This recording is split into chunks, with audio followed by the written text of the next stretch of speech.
All right, time for Sports Nothing But Sports. It's Friday, April 19th, 2019. Great event coming up this weekend. The Prep Ball Stars Midwest Challenge is going to be contested tomorrow. Tech High School, 10 o'clock, and then noon. Indiana plays at noon, and then the championship at 5 o'clock in the afternoon. And we're going to talk to Indiana recruit and Cathedral, soon-to-be graduate, Armaan Franklin. How you doing? I'm good. How are you? I'm terrific. So you're going to play in this thing, and this is sort of the fun time, right? This is sort of fun basketball, sort of that valedictory lap you get to take as a high school player before you head down to IU. Yeah, it's just like a last go-around playing with some of my friends I'll probably never play with again, so it's just kind of go out here having fun playing with them for the last time.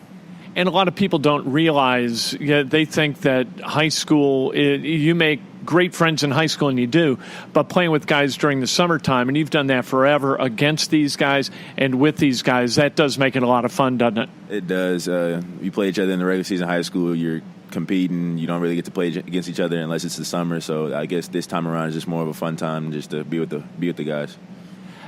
Talk to me about the decision to go to Indiana. What made Indiana the right place? It felt the place that was more comfortable for me. I just loved being around the campus, around the coaches, around the players. I gelled well with the players when I played with them, and it was just an all-around good fit for me academically and athletically. When did they come into your recruiting? They came in February when we played against South Bend Riley and Demezi. Really? So they saw you play against Demezi, and they're like, oh, look what we found here? Yeah, that was the first time I believe they saw me play. Coach Bruiser Flint came to a game at Cathedral versus Ellen. That was the first time they saw me, yeah. Was Bruiser the primary guy for you? No, it was Coach Tom Osham. I don't know how that mixed up, but he came to my first. He came to the first game. How'd you vibe with Archie?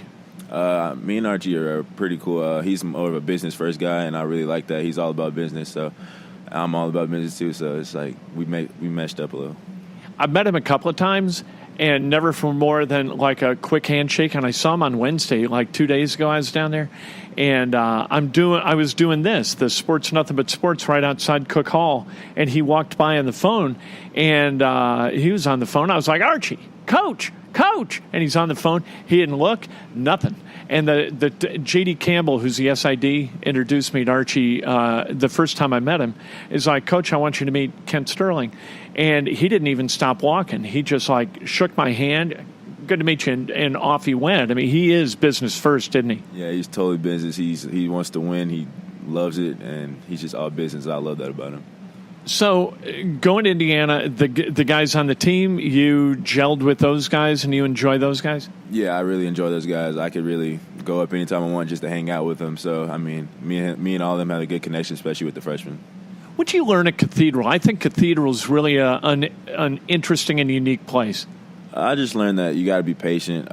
Freshman year, it wasn't my turn yet, so I basically had to wait, and then they prepared me enough to where when it was my turn, I was ready to accept it and take on the challenge. And as a school, the way that place functions is a little bit different too, isn't it? Yeah, it is. Academically, it's challenging, so you just have to really be on top of it. They make you a student athlete. When did you decide basketball was your thing? When did you figure out you were in love with the game of basketball? I had to be around age 4 or 5 when I retired from soccer just to play basketball. That was the pivotal moment for me to just enjoy and love the game of basketball. Nothing against the game of soccer, but the best moment for a parent, am I right, is when a kid decides, I don't want to play soccer anymore, I'm just going to play basketball. It's a good thing for a parent. That was my favorite day, when Ryan said, I don't need to do this anymore. So you play basketball with an intellect that I really like. We still go to a lot of Cathedral games, as I was telling you, and you play smart. Was that like an innate thing? Was that taught? Because you'll go do things on the floor that comes from that kind of intellect. Yeah, it's just the game is also mental more than it is everything else. So if you outsmart your opponent, it makes it easier for you. So I like to just do things that other people won't do, like rebound, take charges, all that. So just to get an upper hand in the game. When do you go to Bloomington? We haven't figured that out yet, but it'll be sometime late May. And then you've got the All-Star thing, the Indiana All-Star thing, playing against Kentucky. But this is cool. I like Kentucky, you got to go down and play in Bellarmine. Nothing against it, right? It's going to be a great experience for you. But this, you get to play against, there's Michigan, there's Ohio, there's Wisconsin. And those are states with who maybe take this process maybe a little more seriously than Kentucky. Yeah, there's some people from the places from Ohio, Michigan, and Kentucky that are really good. So I'm excited to see what they have because I've probably never played against them before, but I've heard about them. Perfect. I want to talk to your mom for a minute. That okay? Yeah, that's fine. All right. Let's talk to India Franklin. That was Armaan Franklin, of course. How proud of you are you, son? I am extremely proud of him. I'm always proud of him. He's been just a special kid. Since he came into the world, he's just been special. When did you know that he was good enough at basketball to be this kind of basketball player? Probably when he was about 4 or 5. Yes, he has older brothers, and I've told this story before, but they were in a league at a church, and he was 4, and there were some 6 and 7-year-olds playing on the court across from his brothers. And he kept asking me, could he go play? And I'm like, no, you're not old enough. And he kept bugging me. And then I finally went and asked the guy that was over the program and over the team. I said, if he's 4, and I know he's young, I said, but if he tries out and he can do the things that the 6 and 7-year-olds do, can he play? And I winked at him, like, let's not do this. And so he let him try out, and he was actually a little bit better than some of the 6 and 7-year-olds. And he was like, oh my God, can he play? And I'm sitting there like, dude, I just winked at you. Like, I already have 2 playing. Now you're going to have 3 of them playing. And I was like, okay. And that was the beginning of it.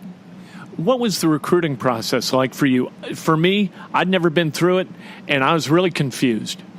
I had a notebook full of questions because that was the only way I could stay organized and figure out, from a parent perspective, what I liked, and my questions were more academic minded than basketball minded, because I figured basketball would kind of take care of himself. But I did, pay attention to what coaches were saying and what role they saw him playing. And so when it got down to figuring out where, when it got down to the Final 5 and then the Final 4 and then the Final 2, it was all about going back and I'm a visual person and he's very visual. And my sister was also, and her husband were also involved.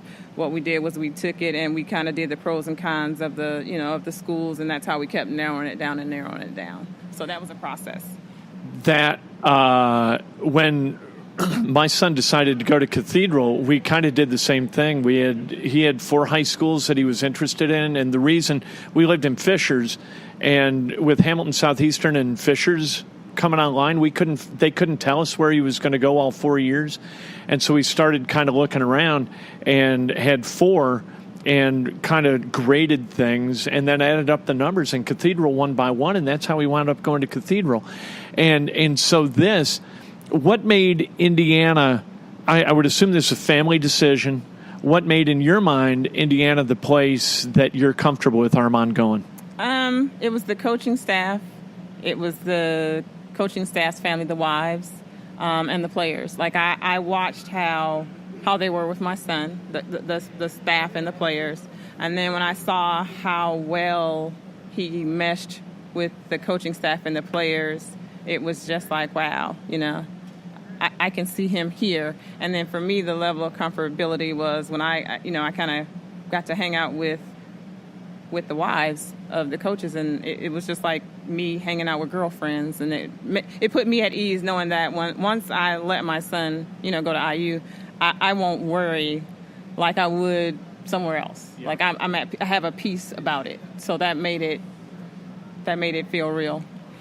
Being in an all-star environment like this, where you're going to get to watch Armaan kind of play for fun. I mean, it's competitive, but it's fun.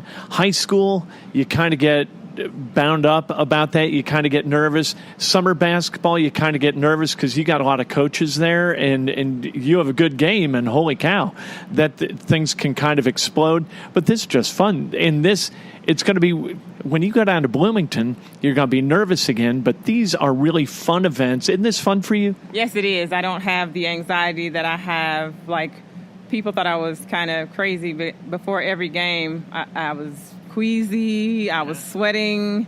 This is AAU and high school. I'm sure I'll be like that at IU as well, but I'm glad I don't have to be like that today or tomorrow. Do you sweat with every shot? Not with every shot. I think I'm nervous until he hits his first basket. Yeah. And then I'm fine. And let's talk to Tony Leach, who's put together this great thing, the Prep All-Stars Midwest Challenge, which is going to be contested tomorrow at Tech High School. 10 o'clock's the first game. Then Indiana plays at noon, and then the championship at 5.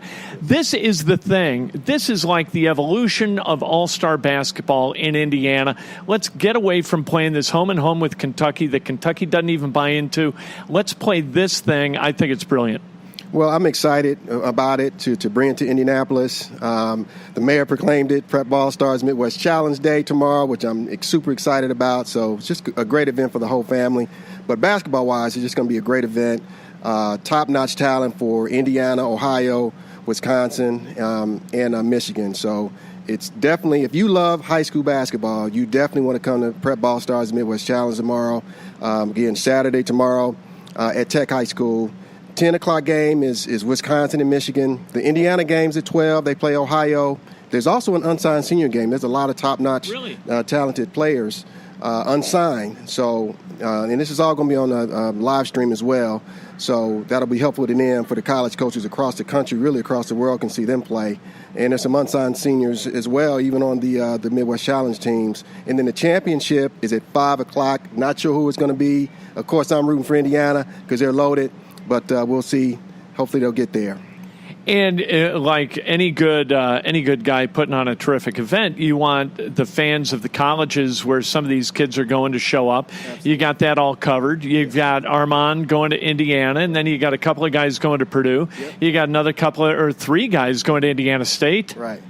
We've got Armaan Franklin going to Indiana. You've got Brandon Newman, who's coming here from Valparaiso. He's going to Purdue. Isaiah Thompson, P.J. Thompson's point guard brother. He's going to be a point guard at Purdue next year. You've got John Michael Malloy, Carmel state champions in Butler. So you got someone from everybody, a lot of the schools. And you mentioned Indiana State. So you got Kobe Barnes from Floyd Central. You got Jared Hankins from Lawrence North, and you got the newly committed Jake LaRavia from Lawrence Central. So all 3 of those guys are going to Indiana State. And then Michigan's loaded as well. They've got Jalen Thomas, who's was committed recently to UMass, but he's back on the market. But he had an Xavier offer before. He's going to be a hot commodity at 6'10". They've also got Trey Jackson, who's going to Missouri. So there's some really good talent. Javin Etzler, who's going to Miami of Ohio for Team Ohio. So top-notch talent. It's a home run. Again, if you love high school basketball, you definitely want to be at Midwest Challenge tomorrow. How do people, can you buy, just show up at the door, right? Get tickets? Well, 2 ways you can do it. You can show up at the door and pay at the door. But if you want to go online, you can do that. You can go to prepballstars.com, and there's some links there to go online. You can also go to our Facebook page, which is Prep Ball Stars Midwest Challenge, and you can find it. Also, follow us at Prep Ball Stars on Twitter and Instagram, and you'll find links to get the tickets as well. That way, it'll save you some time, save you some effort. But either way, we're going to be ready for you. We're ready for you to come if you get them game day. But again, this is Indiana, so I'm expecting a great turnout. It's going to be some great, hot, competitive basketball. It's more all-star, but this is going to be competitive. These teams have been practicing. There's been some trash talk. There's only going to be one trophy. It's a huge trophy, and one of these 4 teams wants it. So I'm excited to see who's going to hold it around 6:30, 7 o'clock tomorrow. Thanks, Tony. Appreciate it. All right, thank you. Thanks for having me, Kim. A lot of great basketball this weekend in Central Indiana. The Pacers and the Celtics, games 3 and 4. Game 3 tonight, 8:30 at Bankers Life Fieldhouse, and then game 4 Easter afternoon. And the Pacers have got to win both games, because if you don't win both games, you're going to be down 3-1, or you're going to be swept. If you're swept, it's adios muchacho. The offseason has begun. But if you're down 3-1, you would have to win games 5 and 7 in Boston. And I don't think that that's going to happen. Expecting to win both those games in Boston after losing both Game 1 and Game 2, I just don't see that as feasible. What do the Pacers have to do tonight in order to win this game? They got to win matchups. They got to shoot in good luck. They got to shoot exceptionally well. And they have to play as hard as they did in Boston in Game 2. They played hard enough to win that game. They just shot in bad luck the last 2 minutes. And they played really, really bad basketball during crunch time in that Game 2 defeat, where Boston scored 10 points in the last 55 seconds. And the Pacers did not score at all in the last 2 minutes. It's that simple. You got to be able to close games. It's not good enough to play 46 minutes against Boston in the playoffs.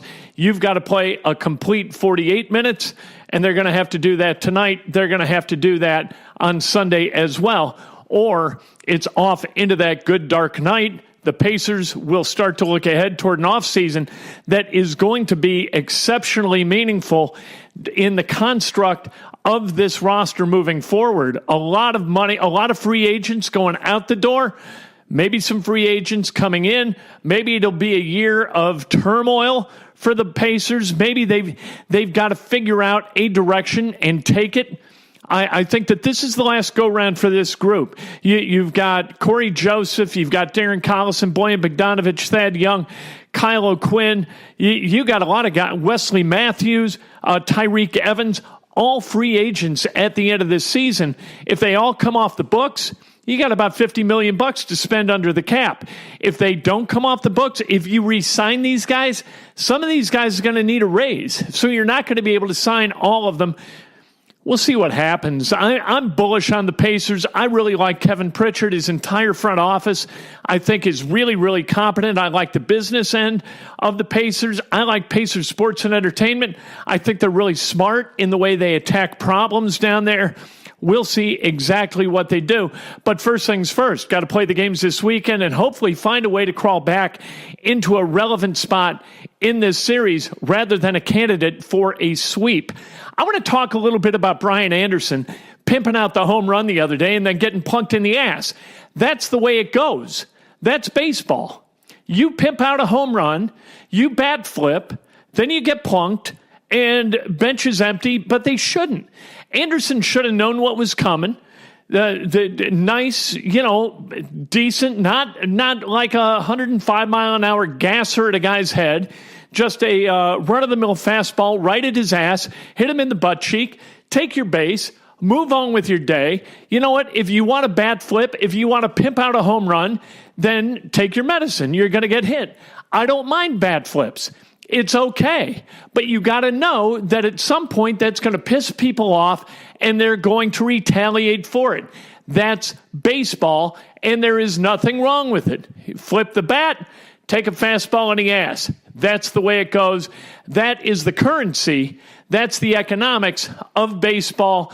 And those rules, the old school rules, the on-field rules that are executed by ball players. I have no problem with it. I don't have a problem with Tim Anderson.